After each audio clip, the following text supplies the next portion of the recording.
So, very welcome to this seminar about technology leaps and PhD education. So, my name is Bo Wahlberg. I'm organizing this seminar together with Alf Isaksson and Karl-Erik Orsén from IVA here. But the highlights today is not the old guys, but the young former PhD students. So we have Linnea Kurtzén here, Per Skarin, Caroline Svan, and Lars Svensson. And they all defended the PhD around 21, 22 here in Sweden. Two of them are working for larger companies, and two of them are working for startups and smaller companies. So the seminar is organized so that you will hear more about their experience given the background. So the starting point of this seminar was that well-educated and smart people is the future for the Swedish industry and being able to adapt to new technologies and new challenges. So when I prepared this seminar, I will make it very short introduction. I looked into certain numbers. So 25 years ago, it was around 0.6% of the Swedish population over 25 had a PhD degree. So what do you think it is now, 25 years later? It has doubled. So it's around 1.1% of the Swedish population, around 90,000 people. So you're very special in that respect. Looking at other numbers, of course, the education, university education in Sweden 25 years ago was around 15% of the Swedish population had a 3-year or more education within the university system. And also that is double now, so it's around 30%. The number of professors has also doubled the last 25 years. And looking at the number of PhD students that graduate every year in Sweden, I also had the figures from 23. And in engineering science, it was around 500 people that got a PhD degree. In natural science, it's around 640 people. And in altogether, it was around 2,700 people. So most are graduate in life science in Sweden. But in case you combine engineering and natural science, it's around 40% of the people are graduating. So, of course, I have to say a little bit about KTH, since I'm a professor there. So for the moment, we graduate around 1,500 people per year with a master degree or a civil engineer's degree here. We have exactly the same number of active PhD students. So we have 1,500 at KTH. And last year, we graduated 242 students at KTH. So KTH is around 20 to 30% of the production in Sweden. I will also continue with that. We think that PhD education is excellent. It's free. It's you have a salary.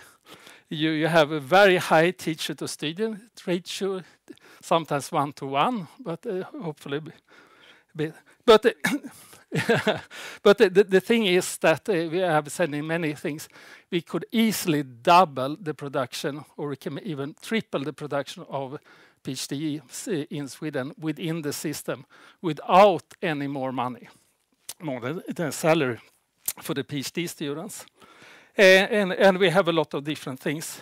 We will hear a little bit about that next, because I've invited Karl-Erik to describe what is the largest PhD graduate program in Sweden that started 10 years ago. So by that, I think we can move on to Karl-Erik here. In case he's stuck, but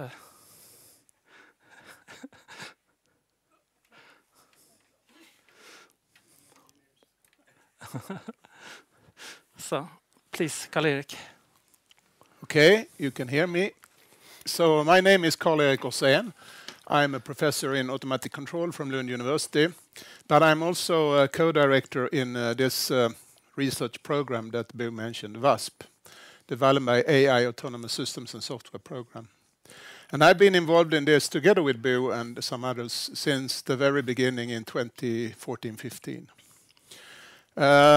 I'm supposed to have some slides. I really don't know how it works, if I change slides or if you change slides. I change slides, okay.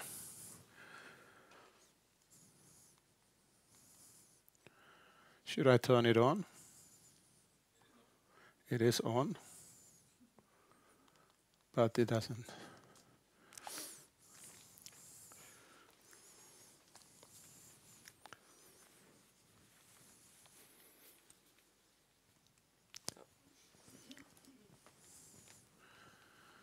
Okay, so what we do every year is that we gather statistics about what happens with the PhD students that graduate from WASP. Do they stay in Sweden? Do they go to industry? Do they go to academia? And so on. So before we present that, WASP, as I said, Wallenberg AI Autonomous Systems and Software Program, Sweden's largest research program. And some say that it's the largest research program ever. I don't know if that's true. Funded by Knut and Alice Wallenberg Foundation. Total budget of 6.5 billion Swedish kroners, and it runs until 2031. And the initial goal was to produce 600 PhDs. So the goal of this program is to raise the competence level in Sweden in these areas, and doing that by producing PhDs that then either would go to industry or stay in academia, and to recruit faculty, international faculty to Sweden. The vision is excellent research and competence in AI, autonomous systems and software for the benefit of Swedish society and industry. So currently we have around 500 active PhD students. Today 167 have graduated. It's actually more than one PhD student per week this year. We have been using that as a slogan for some time, one PhD student per week, and it has been false all the time. But now it's correct. So every year in September we have a meeting, annual meeting for the International Scientific Advisory Board and for the board of WASP, and then we present statistics, what has happened since last year. And so this statistics that I will show is from September 24. At that time we had 137 finished PhD students. Of those, 39 were industrial PhD students and 20 were female PhD students, 14.6%, which is way too low, of course. Where do they come from, the students? Roughly 40% comes from Sweden. That means that they are of Swedish nationality.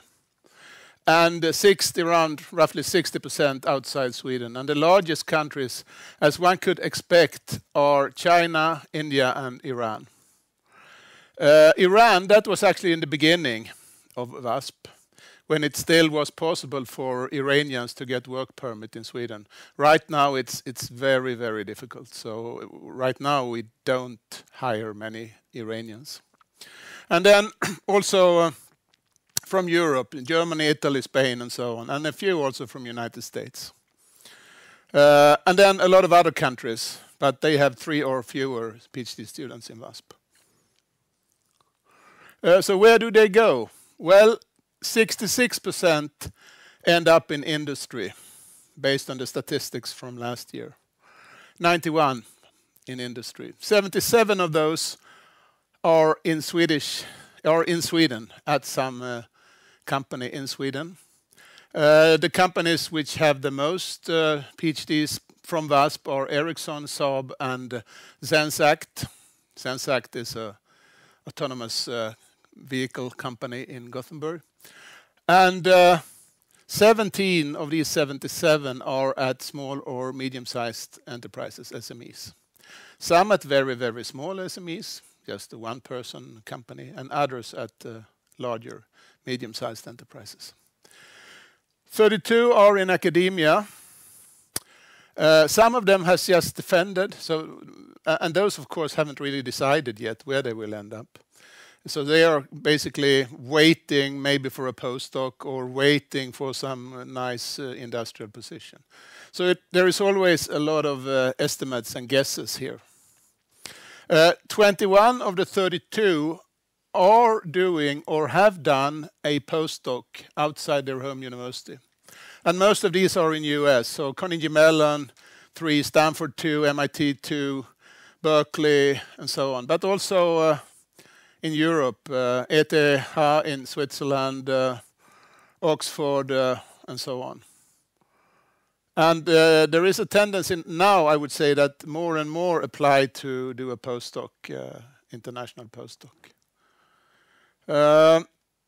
Around 20 students, around 10% have permanently left Sweden. We guess, but it's very difficult to know. I mean, what will happen once they have done a postdoc for 2 years? Will they come back, or will they stay, or will they do another postdoc for 2 more years? Very difficult to say. And the main source of information is actually LinkedIn, because many PhDs try to keep an updated LinkedIn page. So that is very good, actually. Okay, industrial PhD students then. Which companies have most of these in WASP? Well, Ericsson is leading. 29, and this includes both those that have graduated, those that are currently active, and those few that have quit. It's actually not very many that leave the program before graduation. So Ericsson is on the lead, Saab, Sensact, Scania, AstraZeneca, ABB, Volvo Cars, and Volvo AB. And then a lot of companies that have 3 or fewer industrial PhD students. And there is everything from very large companies, the one you see here, to very, very small companies. And it's also not only companies in the Wallenberg sphere, so to say. It's all companies, I would say. So that is the statistics for me. So thank you very much. Yep. So now we hear it from the perspective of the PhD student, and Linnea is starting here. So please, Linnea. The student's perspective. So hello. So thank you for having me here. I'm going to have just one slide about my PhD project, and then I'm going to continue talking about what I'm doing today. So here's a picture of me and Bo Wahlberg, who was my supervisor in my PhD project. We're standing on a CB90, one of the combat boats from Saab Kockums. And we weren't always on boat trips in my PhD time, but we were on quite a few, so it was very nice.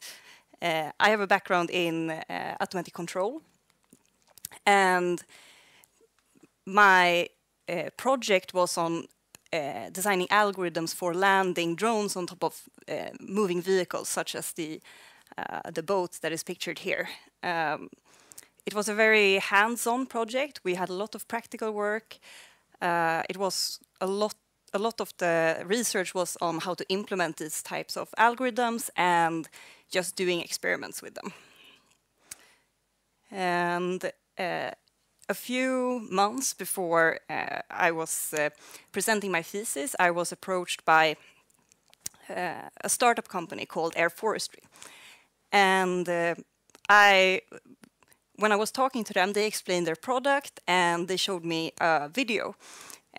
It was some type of animation, a very simple animation of drones going up into the air, hovering above the forests, and selecting and cutting down trees from the air, and then collecting them in some designated area. And my first thought when I saw this was, this looks a bit too much like something out of a science fiction movie to be true, because it was, it looked very, very science fictiony. But my second thought was, wow, this is a gold mine of control-related and automation-related problems, because you have, so the drones, they are somewhere around 6 meters in diameter. So first of all, scaling up a drone, that's a problem in itself, because normally you see drones that are this big. You don't see that many multicopters that are 6 meters in diameter. You also have a hanging load, and I know a lot of PhD students who have done projects on that. You have a load that you have to be able to detach and like attach, so you will have a variable, So you will have a variable weight, which will change your center of mass, and so on and so on. So there were so many cool things that I saw myself being able to work with. So I quickly accepted, and I started air forestry 3.5 years ago. And when I started, I was one of the first employees. I think we were maybe around 5 full-time employees at that time, and a few more consultants. Of us, we were 4 people working on the engineering side of things. And that was a very special time to be in a company like this, because you're so few people, so everyone is basically working on everything. And unfortunately, I couldn't find any good pictures from this time, but like any respectable startup company should, we worked a lot from the garage of our CEO. So we were doing a lot of the experiments there, and like I said, since we were so few people, everyone worked on everything. So I think my first day, even though my background is in automatic control, we were banging on carbon fiber structures and trying to find eigenfrequencies. And we were testing out these large propellers. And by the way, you should not test these kinds of things in a closed garage. I'm talking from experience. So we actually moved them out, and here's a picture of when we had them in a barn instead. So that's also from the place where our CEO lives. So it was a very fun time, because we worked on everything, and the goal was to just like get some kind of working product out. So I'm just going to talk a bit about what the company is doing and why. So like most of you know, Sweden is, forestry is a very important industry in Sweden. And we are the world's 5th largest exporter of pulp, paper and timber, so it's really important for Swedish economy. It's also important from the perspective of carbon dioxide capture. We have a lot of carbon dioxide in Sweden that is bound in the forest. 70% of the Swedish area is forest. And when you manage a forest for industrial purposes, you have a around 100-year time frame. So from planting a tree until you have your finished product. So it's a multi-generational thing. And every 20 years or so, you have to thin out the forest. That is, you remove the smaller trees, you remove the sick trees, in order for the rest of the trees to be able to grow better, to get more sunlight and so on. And the way that this is done today is that you use very heavy machinery, you use large trucks carrying very large and very heavy machines. And you have to cut down 20% of the forest just to be able to reach all of these trees that you want to take down. So it's a huge waste of area where you could grow trees and you could get out more product in the end, and you could bind more carbon dioxide. And so the idea of air forestry is to, instead of using these large machines that are going on the ground, to do it from the air. And we are doing it using 6 meter in diameter drones, so they are very big. And I'm going to show you a video of this process. So here you have. So I think this video was taken like 1.5 years ago. So it's not our latest things, but it's a very big drone. And there you see the tool on the ground to the side. So here we have the drone flying above a tree. We use computer vision so that we will be able to select trees. We have a tool that automatically delimbs the tree as it's going down. So it's using gravity. And by the end, it's taking the tree out of the forest and it can fly with it. So like I said, a bit like something out of science fiction. And we work a lot like this. We have a field operations place set up. This is an animation of what it will look like in the future. Like I said before, from my perspective, automation and control, there are lots of things to do. So today I work a lot with the flight computer, and these are some of the things that we look at. So of course, like flying, how do you fly such a big drone? How do you fly it fast? How do you fly it safe? How do you control it while the actuators are going down, selecting the tree, taking it up? Vision, you know, like from above, what can you learn about the forest? Like what trees do we want to take, and so on. And of course, later, scaling it up. And there you get also planning and decision making, because you might want to have a system with 10 drones. And how should they cooperate, and how should they select trees, and how should they do this process together? So today, like 3.5 years later, we are around 35 people. A majority of us are engineers. It's still a company where you get to work with very diverse tasks. Just because I'm in automation and flight control, it doesn't mean that that's the only thing that I do. And I think that the very cool thing about it is inventing something from scratch, because no one has built like such a large drone for forestry applications before. So it's a very open question, like how do you solve this? Which means that we get to be very creative when we try to solve it. We have no framework that we have to adhere to. And so these are some of the things that we work with. R&D, we still have a lot of PhDs. Also assembly, everyone is doing that. Everyone is doing testing. So yeah, it's a very fun and diverse workplace to be in that aspect. Thank you. Oh, so thank you very much. Of course, the reason why we invited Linnea here was to show that you don't just get a narrow education when you do a PhD, so you get actually a very broad one, so you can take on all the scopes. And that's what we probably will hear. And also, I am very proud to announce that Linnea was the alumni of the year a long time ago, 2022. So we will hear about some more recent alumni of the year also in this. So the next is Per Skarin, that has a kind of a different perspective, working from larger companies instead of startups. So please, Per. Yes, exactly. Thank you, Bo. Right, so you hear me. Yes, let's see if this works first. So my name is Per Skarin. I will switch to this one. I work as a senior research scientist at Saab Kockums currently.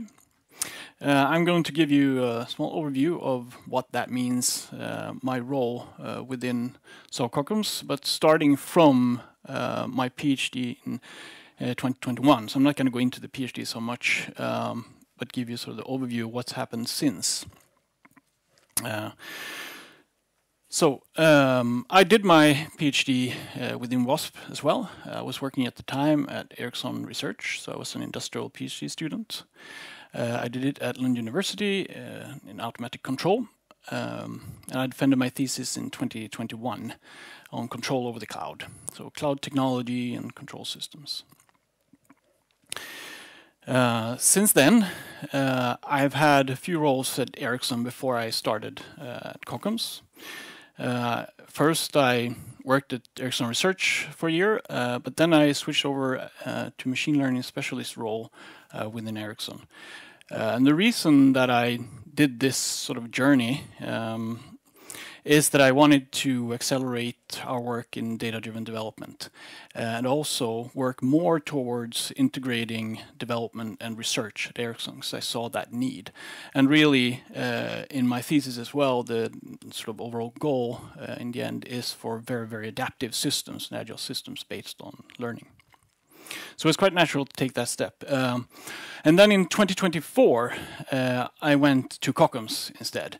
And I did this because I had come in contact with Saab during my WASP PhD and my now colleagues at Saab as well.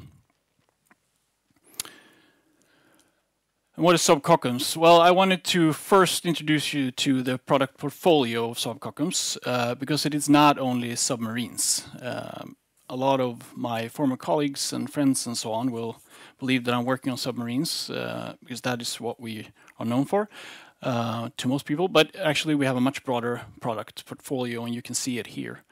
Saab Kockums is roughly 10% of Saab and Saab organization, both in terms of people and also in terms of R&D. And I believe our R&D budget is around 700 million, something like that. So the organization that I work for is Research and Technology, and we span this whole portfolio. And we drive research, we work with academia, we do tech scouting, and we work with international forums and so on, such as the European Defence Association and the likes. And the kind of research that goes into this is everything from material design, propulsion, sonar systems, it's signature management, that kind of stuff. But a lot of that research is done within the business units themselves.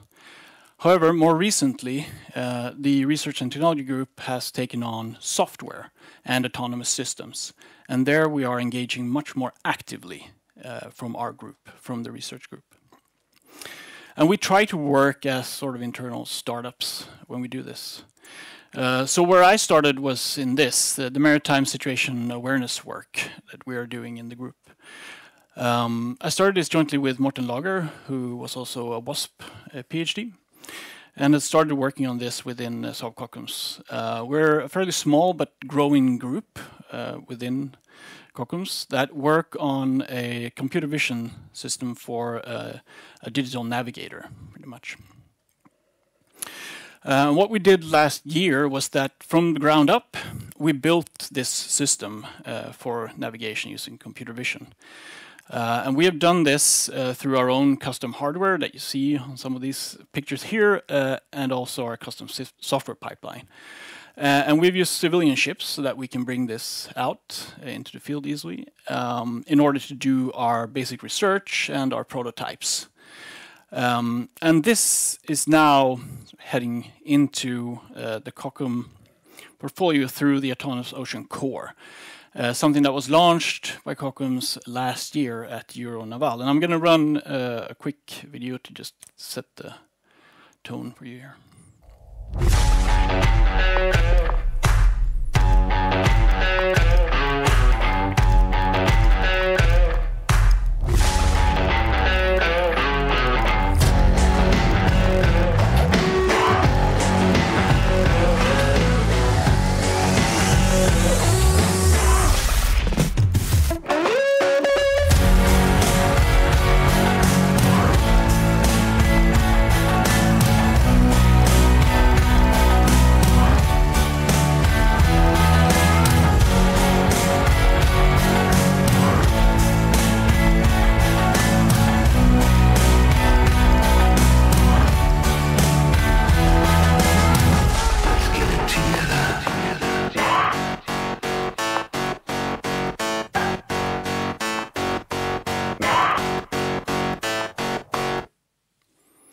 Right, so what you saw here is a promotional video from Euronaval when we launched this Autonomous Ocean Core. Now, our job within my group is to take this system, which is currently controlled remotely. It has some features as well for path planning and so on. But we want to remove the fleet management system, remote control center, and then use the very robust control system that has been built and make this fully autonomous. And you also saw that it wasn't such a complex environment that this was running in. We need to put it in a very complex archipelago in Sweden, which is one of the more complex, naval situations in the world. So that is what we're doing. I also want to mention something more that I do, because my work is broader than that, being in this research group. The Autonomous Ocean Core is part of what we do in prototype research. But we also do other things, like the postdoc projects that you see here in the center. This is something that we are starting up with the Marine Technology Center of Sweden in Blekinge and BTH. We are running 2 postdoc projects in my group. There are some more within Saab. And these are sort of just getting started. Here we do more broadly work with machine learning and AI and autonomous systems and look at how we can improve things and how we can validate and verify them, because we also source a lot of these components. And then we do open innovation. And what you see here to the right is when we had our research vessel at the Vara Public Safety Arena last year. And we try to do that. We want to do more of that, bringing our technology out into our community and support research. And then finally, we work locally with open innovation platforms as well around us. So with that, I'm going to leave you with a last example here. You can see the other prototype research project that we have there, a Nova project. And I want to mention that as well, just to show you how we try to work really speedy in our organization. So last year, Vinnova with the Swedish Armed Forces launched an initiative for civil-military synergies. We decided we wanted to be part of that, but we were not allowed to start the project until we got to go ahead in November. So we wrote a proposition with Lund University, and we got to go ahead in November. What you can see on these slides is what happened 3 weeks later. We got a contractor to build a specialized scaffold for the things that we have on our boat. We brought it up out of the ocean, put it on a van jointly with some technology from Lund University as well, and brought it out into an airfield where we started doing this system for audiovisual drone detection. And I'm just going to click this so you can see it moving here on the screen. And this was our first trial, and we got it going in only 3 weeks with 12 engineers out in the field with our own airspace, our own drone pilots and everything. And we're now working with that to improve these scenarios. Okay. So thank you very much. So of course we have a lot of questions, but we also have a panel discussion where we will get these questions. So my only conclusion is when you employ former PhD students, you also get a network, and I think we have seen that through this collaboration already. So the next one is Caroline Svan, that has taken starting with the same kind of things, but taking a bit of a different route. So please, Caroline. Yeah, thank you for inviting me here. So unfortunately for you, my work has been a lot more theoretical, so I cannot show you any cool drone movie or anything like that. It would have been maybe a posterior distribution being updated as an animation, but not so cool as a drone. So, and I also ended up in slight of a pickle with what I'm allowed to disclose and not. So it will be a bit more focused on my experience as a PhD working in 2 very, very different companies. So currently I work as a data scientist at Trygg-Hansa. I think that title can mean a lot of different things at different companies. So my PhD studies, I did them at Linköping University, and my major was in statistics. And also I'm a WASP PhD student, this autonomous systems track. So I started at Ericsson Research in Linköping as an industrial PhD student, just as Per did. And then during my final year, I moved to Stockholm to do the final part, also at Ericsson Research, but on a different section. And then my thesis in the end was about prediction methods for high dimensional data, where you have a lot of missing values in the features of the model. So how can we make safe predictions when we have a lot of missing data, basically? So within telco, that could be, for instance, where signals are getting either lost in obstacles, or you have a detection limit for instruments that are not as sensitive as they have to be, and in a statistical manner, how can we use the knowledge that we do have about these missing signals and still make safe predictions? And after that, I continued working at Ericsson also for a year in Kista. And then a bit about that environment and what I was allowed to do. So the section that I worked for was almost exclusively PhDs or PhD students. I'm not even sure that you can work there if you're not a PhD, because they're trying really hard to get the focus on research, and they're doing really cool things still, I think. And the work I did was really similar to the PhD studies I did, so it was really fun, actually. Maybe a bit more focus on patents than before, but also important, of course. And I think that the environment was really invested into their work, and was really fun working with these people. They are really passionate about their work, and I had a lot of flexibility when choosing projects, and I was allowed to pitch what I wanted to do, and it was really fun to have high influence in what I was supposed to do. And I continued to publish in journals and conferences, and was encouraged to do so. It was really fun, a lot of contact with academia still. Like they mentioned, they are really good at being part of WASP, and they have a lot of master thesis students and these things. So and I really enjoyed working at Ericsson, but I thought that it would be good to try something different. And then I figured that insurance, they should have a lot of data, because that's what I want to play with. So then I decided to try to move on to Trygg-Hansa, where I work at the moment. So I work at commercial lines, which is then the company part of insurances. So I think that personal lines or private insurances have had a history of maybe a bit more of this machine learning or AI part, although insurance in general I don't think have been so into the AI hype as they're really trying to be at the moment. But it's really different work in comparison to Ericsson, because they are starting the AI journey.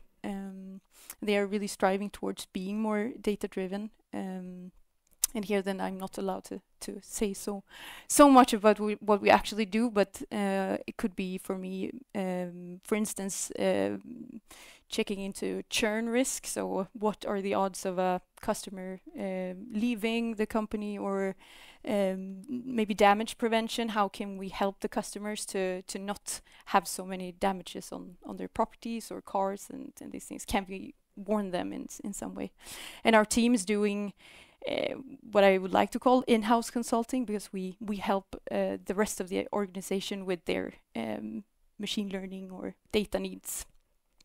It's a really mixed workplace, and I have yet to meet another PhD, so actually don't know if I'm alone in that or not. Probably there is someone hiding somewhere, but yeah. And the work is really focused on today as opposed to the future, which was the Ericsson case then. Yeah. Thank you. So thank you very much. So we wanted to have very different perspectives, so we also we have questions. So the final in this presentation is Lars, and Lars is also a WASP alumni of the year. I don't know if it is 24 or 25, but you got it like in January anyhow. So please. Yeah. Thank you, and thank you also for inviting me here. Okay. Yes. So my name is Lars, and I used to be a PhD student at KTH. I have a background in the automotive industry, and that was also the topic for my research at KTH. I was developing algorithms for understanding the environment, and also planning and controlling an autonomous vehicle in various traffic scenarios. And I should switch here. Sorry. apart from that, I'm also the product of growing up at a small forestry farm in the middle of Småland in the south of Sweden. So during the time of my PhD, there was always this idea brewing in the back of my head that this technology that has taken huge leaps and bounds in the automotive sectors and in the other verticals like mining and various robotics applications, is the same core technology that should really have some sort of a place in forestry. And it was the key observation that lay behind starting this company was that so far no one has really tried. So we wanted to investigate that, and through various means in the Swedish innovation ecosystem, we were able to build a company around this, which is called NFA, for which I'm now currently the CEO. So what does NFA do? Well, the central technology we're building everything around is to build the capacity for forestry machines to be able to perceive their environment. So we're using the same sensors, computers, and algorithms, or not the same, but variations of the same technology as are used in autonomous cars. And we mount these sensors on the forestry machine, and we build the software that enables the machine to perceive its environment. Yes, and this is, as you understand, very software driven. We're currently growing quickly, and we're 8 people now, out of which 7 have a software background and 4 are PhDs in computer vision and robotics, etc. I'm sure I thought about various other things to mention here, but we'll move along and maybe I'll get to that. So yeah, as I said, this sort of perception stack is really the key, the hardware and software, in order to for the machine to perceive its environment. And on top of that, we can build various products that both support a human driver or does various forms of automation, basically. And we're starting out with a pure decision support system that basically uses this digital representation of the environment that is produced in real time, by the way. Maybe I wasn't clear on that. We use that representation to basically compare what is the current state of the forest to the target state of the forest for any harvesting operation. And in the first product, this is specifically directed towards thinning. And thank you, Linnea, for very nicely introducing what thinning is and why it's important. And I completely agree with everything you said in general, and that this is a very big problem. Yes.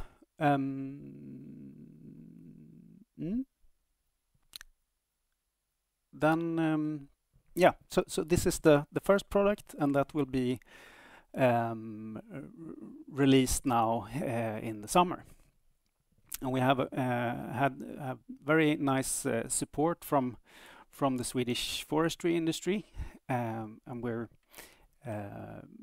basically the majority of the venture capital invested into NFA comes from forestry companies. And we have clear indications from Södra and Sveaskog, who are the investors, that they will roll this out hope like yesterday if it was possible. So it's very nice indications from there. Am I already running out of time? No. Sorry. You still have time. I still have time.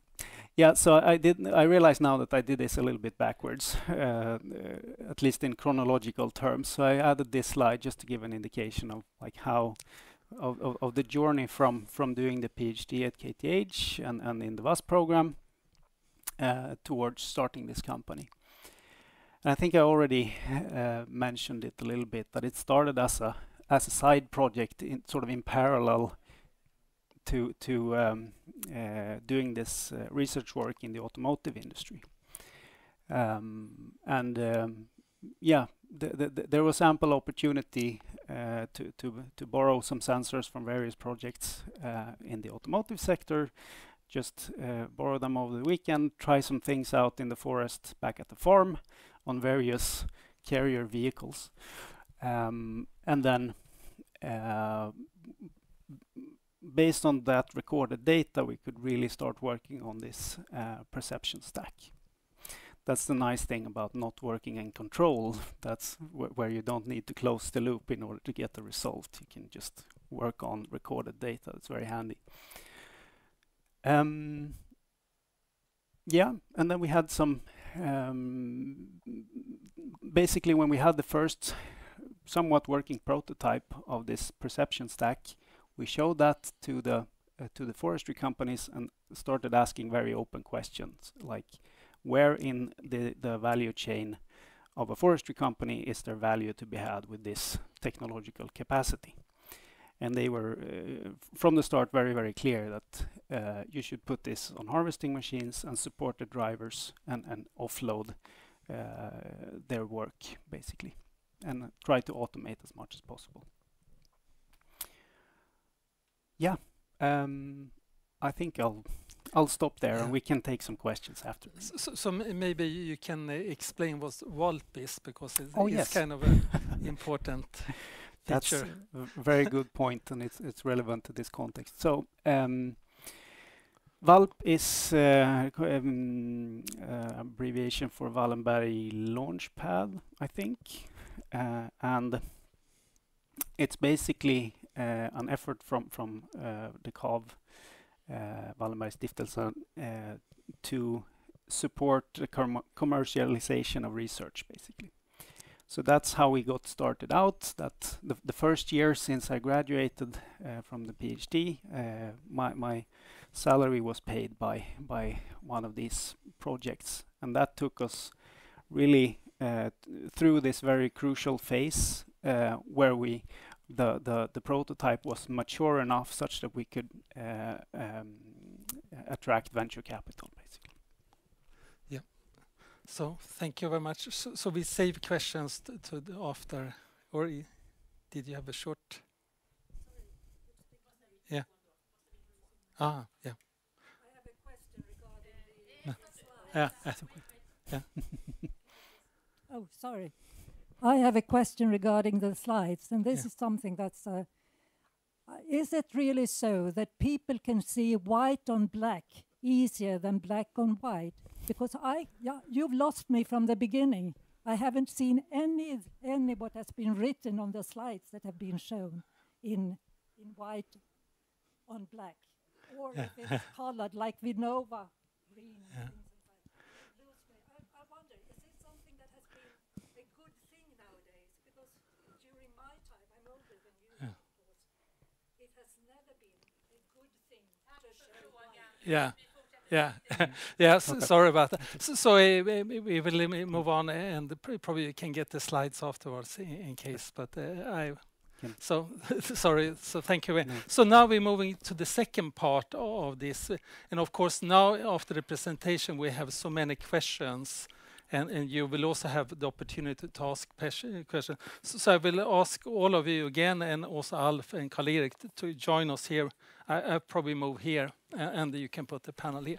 So I will start with, we have prepared some questions, and we also have Oliver here, that is actually a member of the EVA Student Council, and to reflect a little bit more on the PhD, you PhD students, while the rest of them are graduated PhD. So we have different questions. And the questions I have started to prepare is like pointed to two of you, given also a bit of your background. So we'll start with Caroline. And now, of course, you have an experience from Ericsson, you have an experience now from Trygg-Hansa. So and the key question we all have is, how important was your PhD for your current work? Now we'd like to have a frank answer. And my answer would be that the industry needs smart people that can actually solve very important problems. But that's my answer. So now I'd like to hear yours. No, I think it has taught me to be really endurant and actually go for what I believe in a way that I think that maybe I wouldn't have if I had the education as anyone else, sort of. But you get someone who is really focused on the work, and I'm really interested in what I'm doing, and yeah. And the key part now is to try to employ more people with PhD, so you can create your own network. Yeah, sounds good. But and as we heard now, we only have 4 examples from this, but we have 167 to choose from. So that's so you have a lot of contacts that you can start employing at.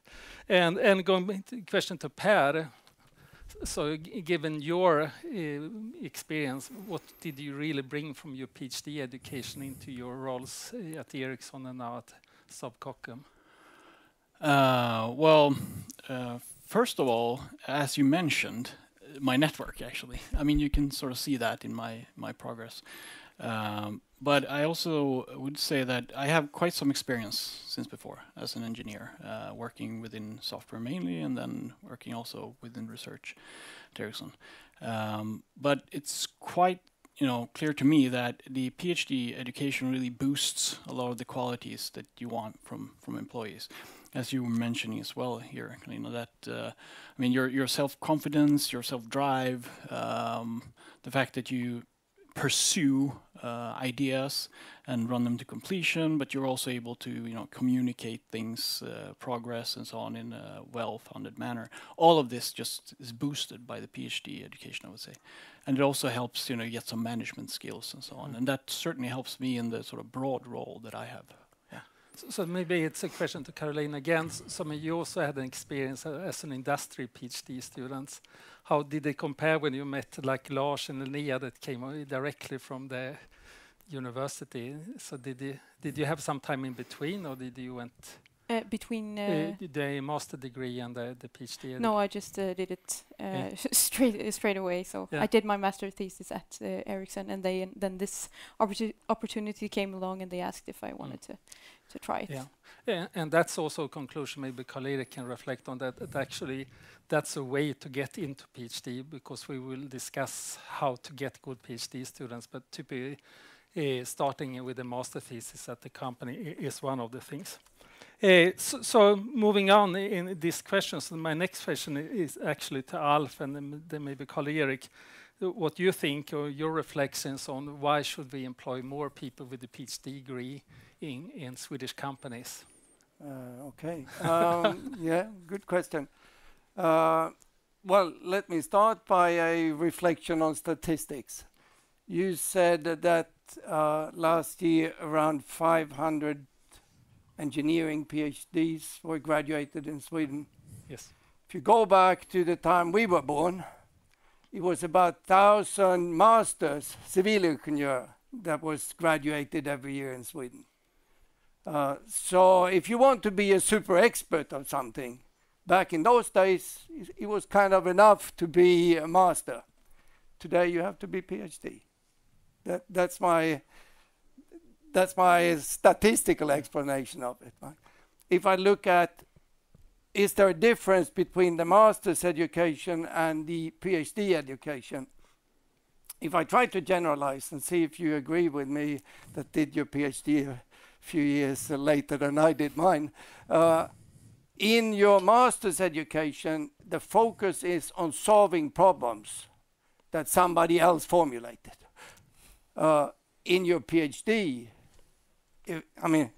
first you have your supervisor help you, but eventually it ends up being you formulating the problems to solve. And that's a big difference. And that's why, at ABB, I'm working at corporate research, so I didn't make a giant leap from academia. We have about 70% PhDs, but you need a mix, right? So you're also a very good example that PhD degree is not enough. So you could continue to professor and then switch to industry. But I think you're one of the few that I know that actually took that step. So Karl-Erik, do you have any? I think one should reflect on what Linnea talked about. It's very important to not only have a deep PhD education, but also have a wide PhD education. So you really can tackle a lot of problems in a smart way, so to say. So that continues to my third question that actually goes to Linnea and then Lars. So you took a different route. So you went to a start-up company instead, and we saw from the statistics of Karl-Erik that I mean quite a few of you are doing startups. So what did you benefit from in your PhD education when you came the first day there at Air Forestry? So I think having a sort of a scientific mindset is important when you try to solve these kind of open questions. And a bit like you were talking about, Alf, when you only have your masters, you are taught to solve problems and you have the solution in the back of the book. It's a very different type of problem solving. But during like my 5 years as a PhD student, I of course had like support from professors and other PhD students, but it was very different in that you had to think for yourself about the problem and really deeply understand it, and be a bit creative, because when there is no like solution, you have to try out all different types of solutions and be able to compare them and so on. So I think that way of working translates very well to a startup where there is no solution. No one has done this before. Yeah. So it also go back to Per's comment here. I mean, now when you started, you were like 4, and now you're 30 people. So have you hired from your network? Not from my network specifically, since we are Uppsala-based, and there That's weren't very that many. far from It's very far. You know, the trains have been a trouble.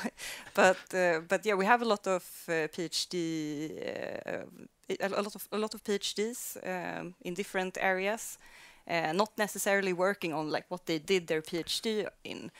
And one of our founders, he has a PhD in advanced physics. So I think that still the mindset is really important, but perhaps not like the specifics of what you did. I happen to have a PhD that it really aligns with what we are doing, since I did drone control, but the others don't really have that. Yeah, so nice. So and Lars, you have as we heard, you also done a different journey, also hiring people. So what is your reflections? What you gain from the PhD now when you have your own company? And I completely agree with what you said, Linnea, and also Alf. This sort of difference between PhD and master is the sort of added freedom and also uncertainty, and being able to handle that uncertainty in a semi-structured way. I think that has value in lots of different contexts, of course, but in this, especially in the early days of building something like this, it's an open playing field, and just being able to navigate a whole range of different sort of algorithmic concepts and architectural ways of solving this problem. It's extremely helpful to be sort of comfortable with that uncertainty. I think that's key. And also I thought I'd mention that in our case, just in building the organization, this has been key, right? Starting at the sort of computer vision and the algorithmic side of things, that enabled us to sort of extract requirements on the hardware and on the data and on the organization. So we're really building the organization based on the technical solution. And if we didn't have this sort of core of PhDs, I don't think we'd be able to do that. Yeah. So what is your score? Your strategy to recruit new members of your company? I understand that you hire also a bit like Per and other ones from your network and from your. so I think that's one of the conclusions today, I mean, not just hire one person, and maybe Caroline, but you have to hire more, and you also have hired from your network. Exactly. Oh, that's of course key, and I really value the WASP network. I mean, we've all met a long time ago now.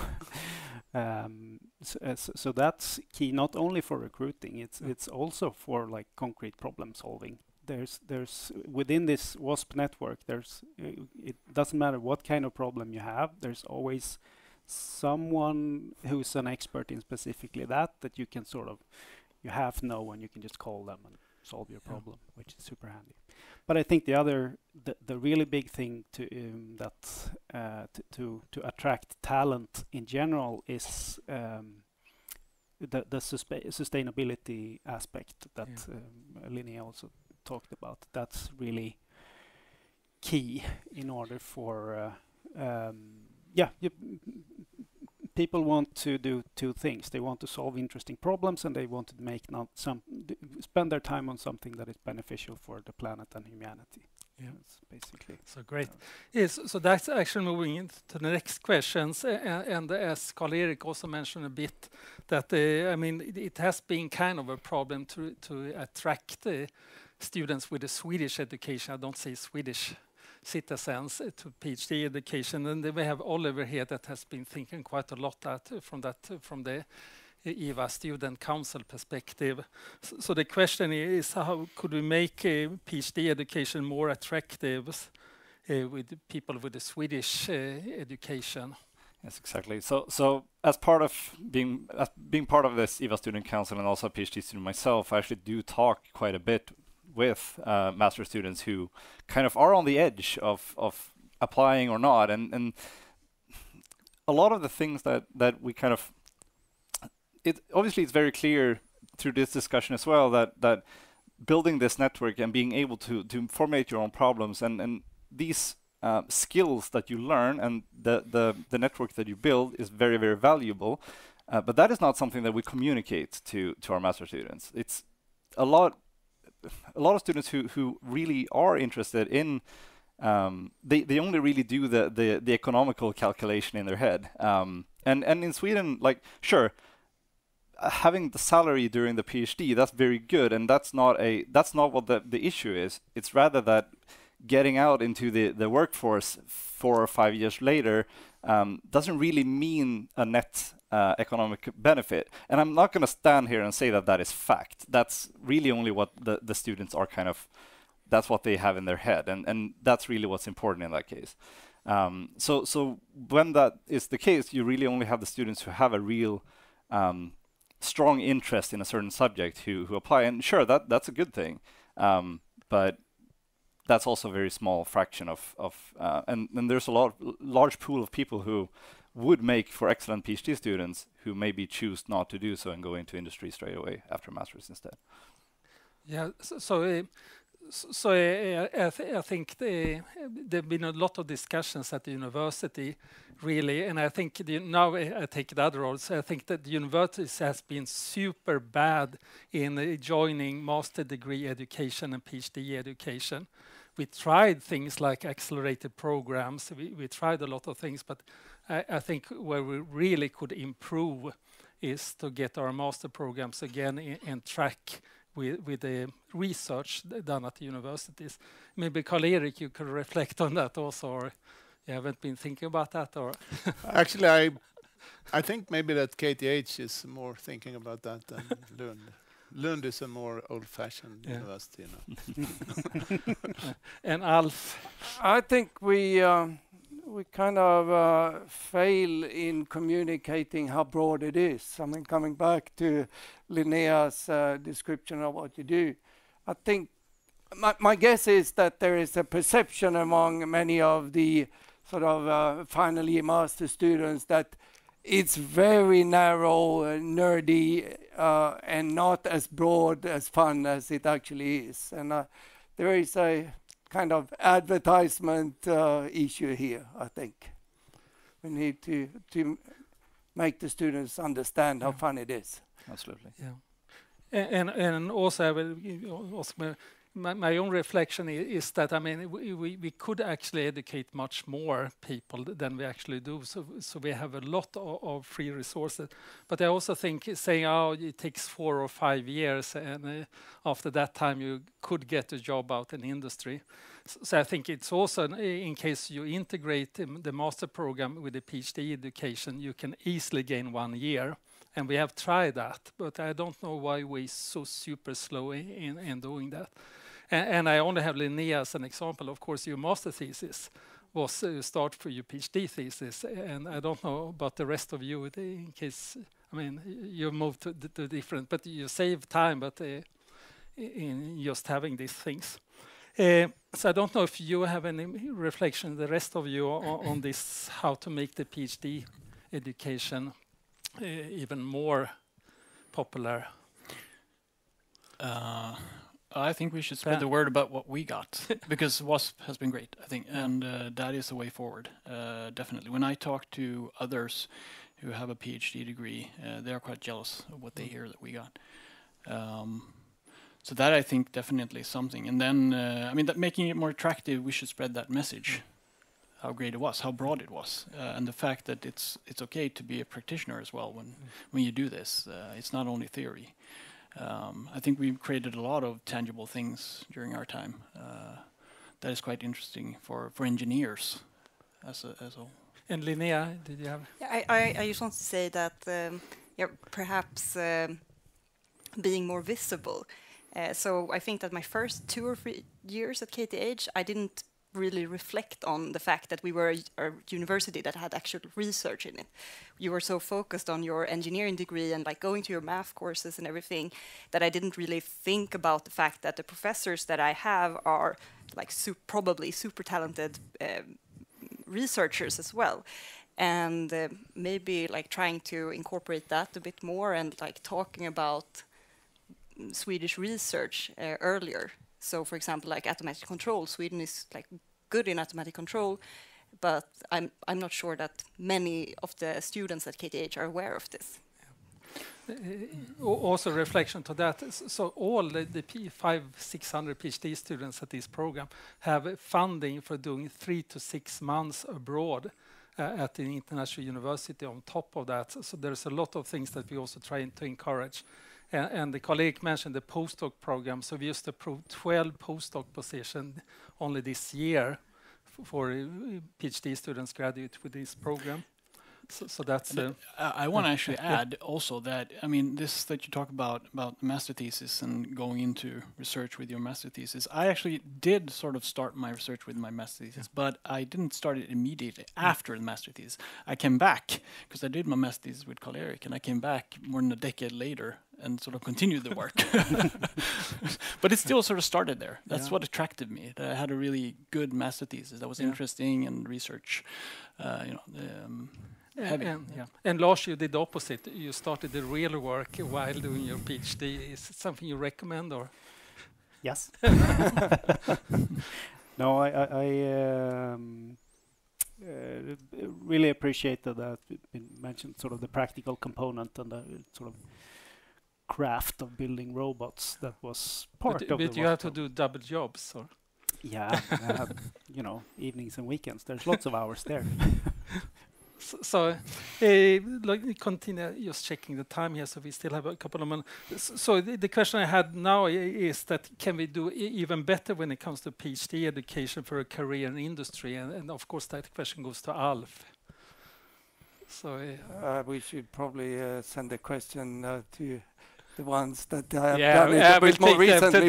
But let me try to give some reflections.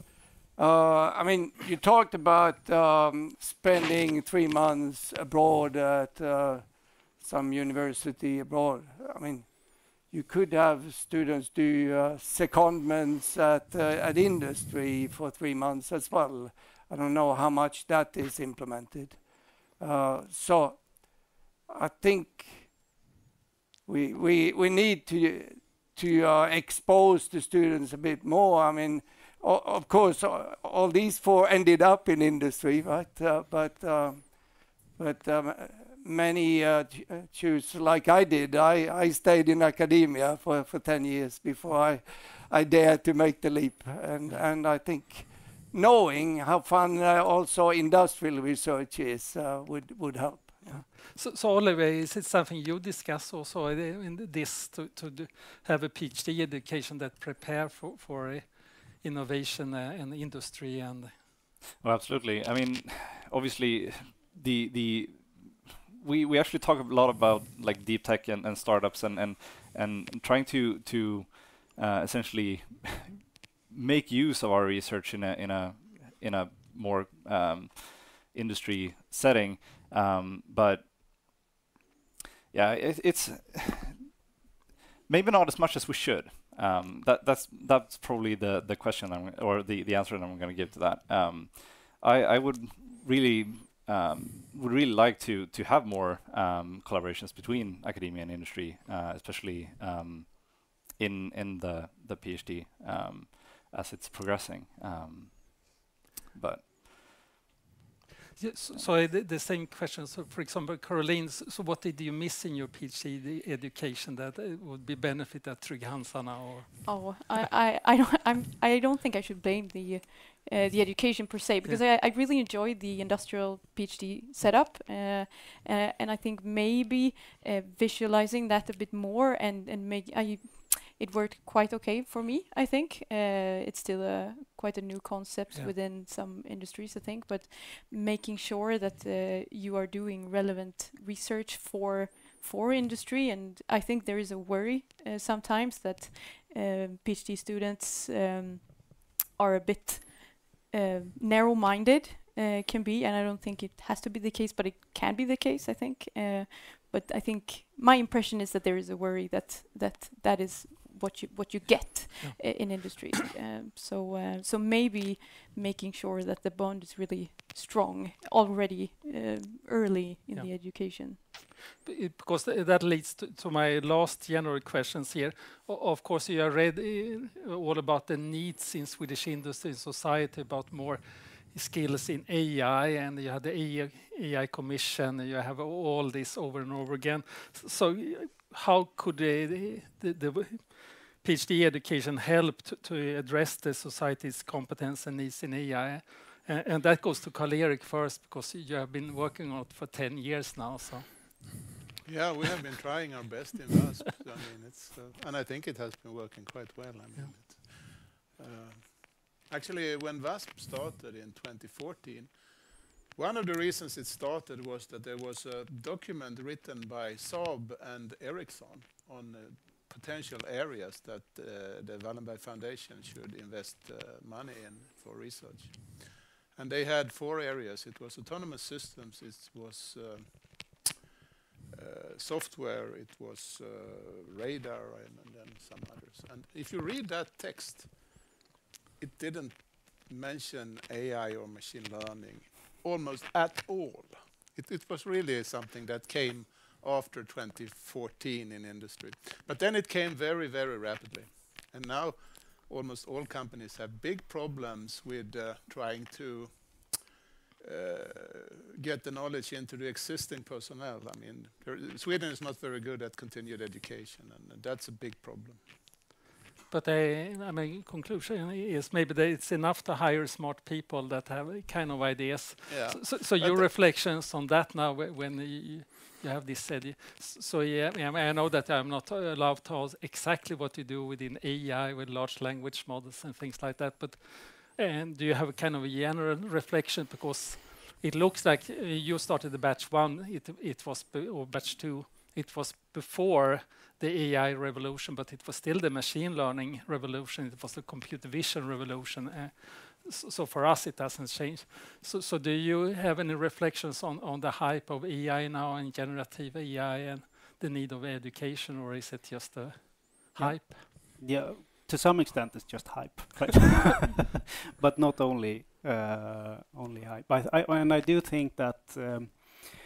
So research-educated individuals within this field have a big role to play, because the challenge for many large industrial companies, as I see it, is that this means a transition, right? That this means big organizational changes, and in order for to like have the correct target in that organizational change, you need knowledge, deep and broad knowledge of the technology, right? So that's why, in a general sense, you need this competence, and these individuals also need the mandate to be able to shape the organization in some sense.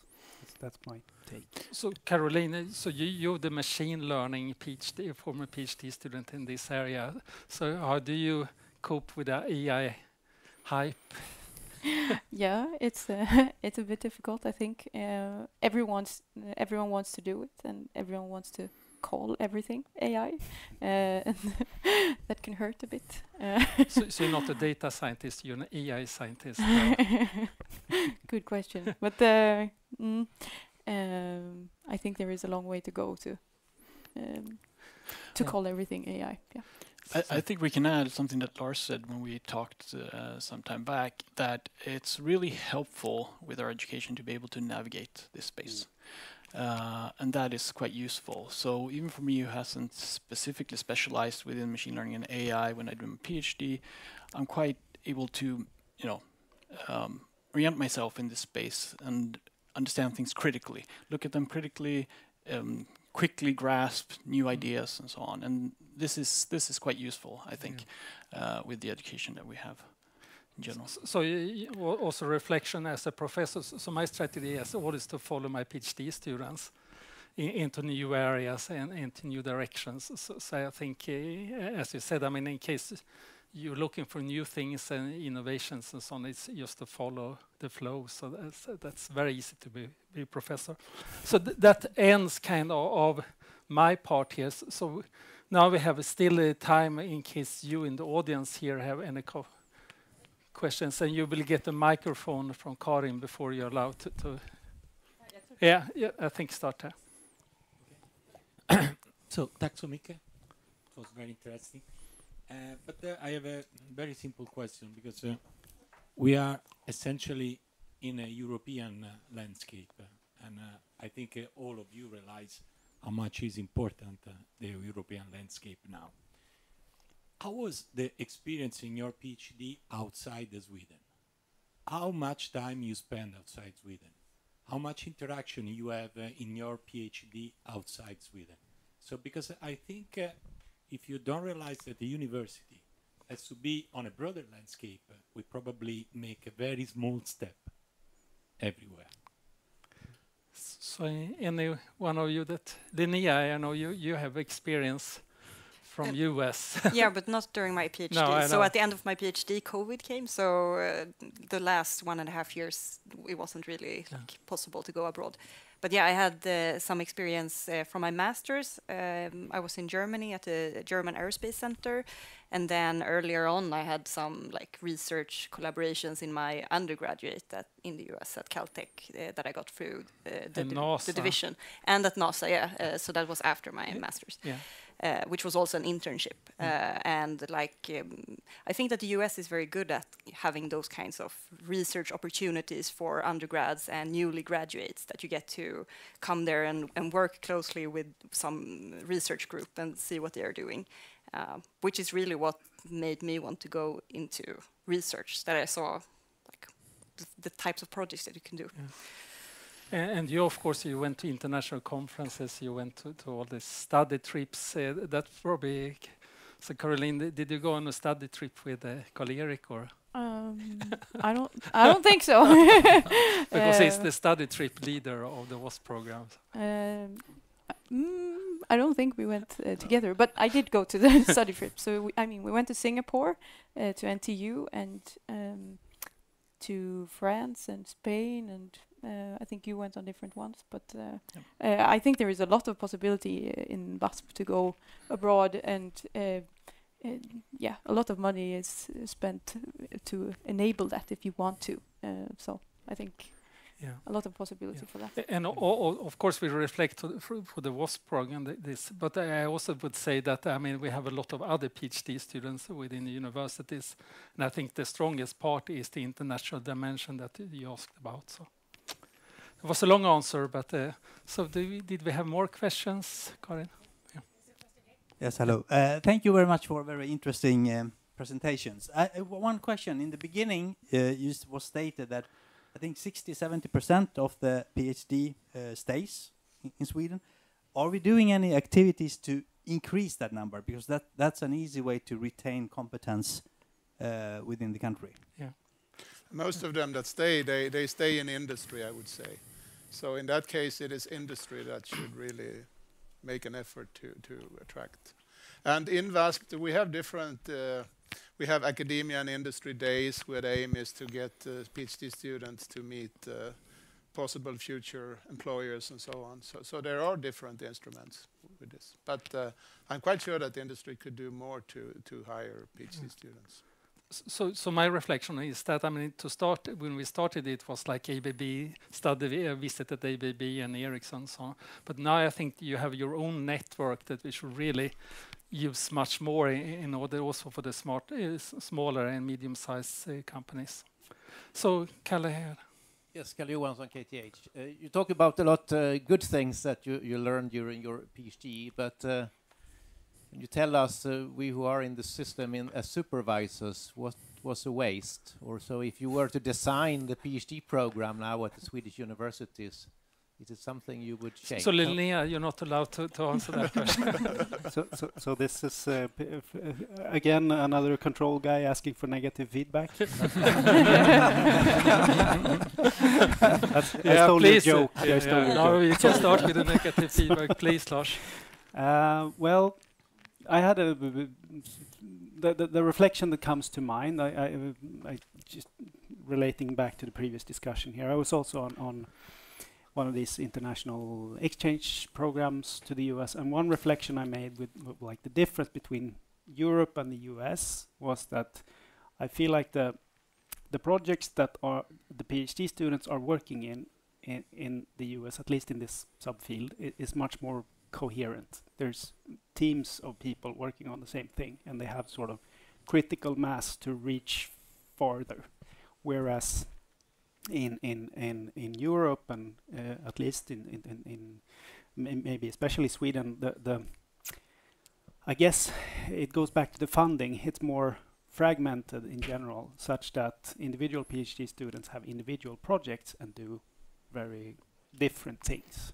So I think one way to improve would be to again, going back to the funding agencies, try. I mean, WASP is a good example where there's sort of larger chunks of funding where you can have more of a team effort, and on the sort of lower or tactical level, I'd say with a team of PhD students, I think that there's also a benefit for industry here, because if you collaborate in the research work, at least in these AI type subjects, you also by necessity learn a lot of the craftsmanship related to software development, like Git, peer review, these things, which is another thing that might be lacking.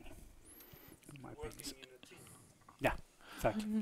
Yeah, this teamwork and coherency that you mentioned, do you think that relates directly to the setup with these research labs that they have with the professors and so on in US? Yeah. Mm-hmm. So that is something I know have been discussed amongst my colleagues as well, that is quite a difference in how it works in the US, and maybe that could be a useful setup to work with.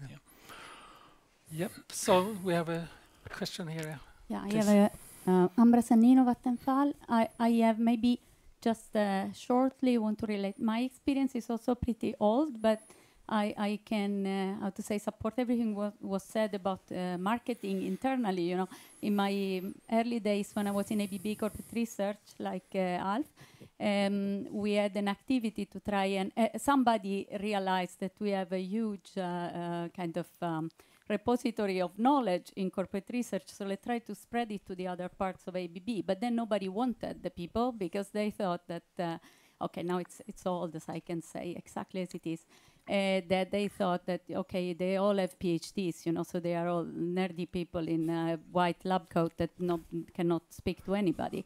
So being one of those a little bit more extrovert, I got one of these tasks to go around and present and know all the good things that you said that one gets kind of by accident automatically while doing a PhD. So all this I think is perfect, but then you were saying something that I think we touched upon a little bit too quickly, and is if you take an international perspective, are we rewarding knowledge high enough?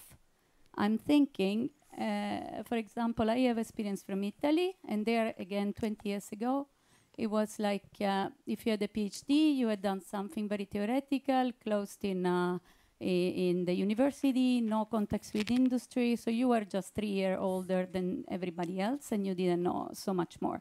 But if you take, for instance, Germany, there, if you don't have a PhD, you can never aspire at being a manager in industry anywhere.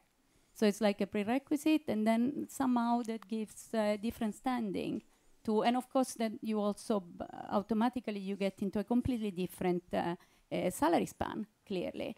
So I think that's also something that needs to be considered. What standing do we give to people who have a PhD generally, like in society, and how do we reward that?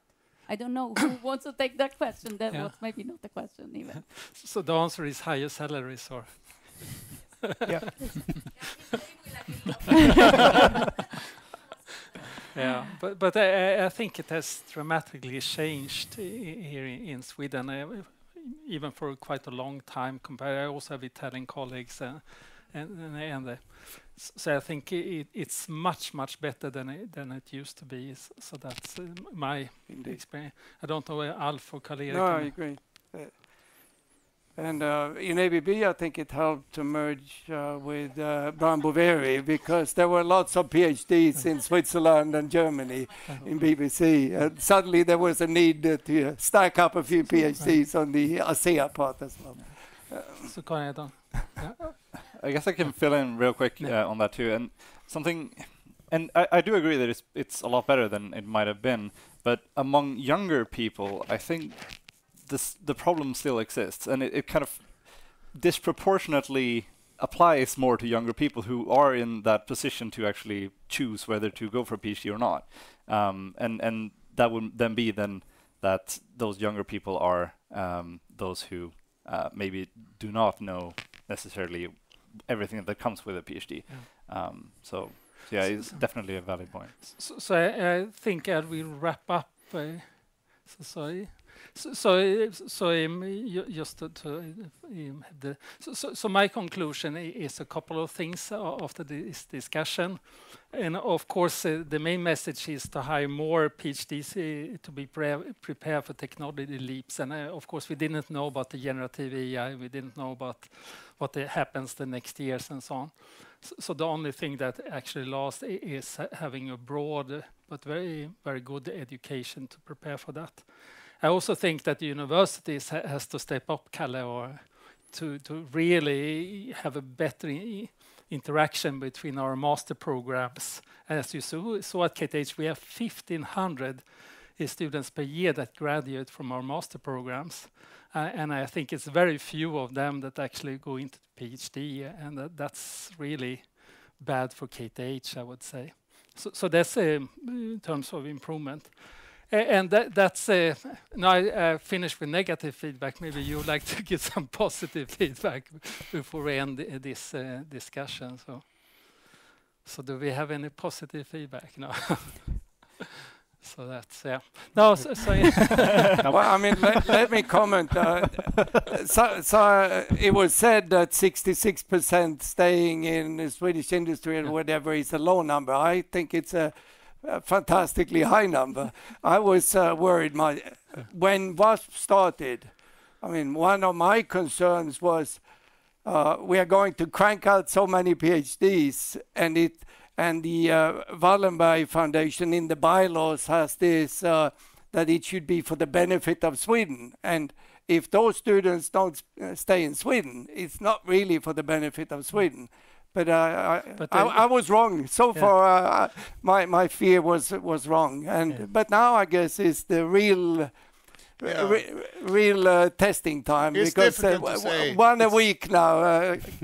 The Swedish industry needs to keep up. But now with Trump, they don't want to go to US anymore. So that's perfect. Trump not China, not US. So I think the only place to stay is to stay here in Europe, or in Sweden. So, but I think that was a perfect ending of this seminar. So thank you very much.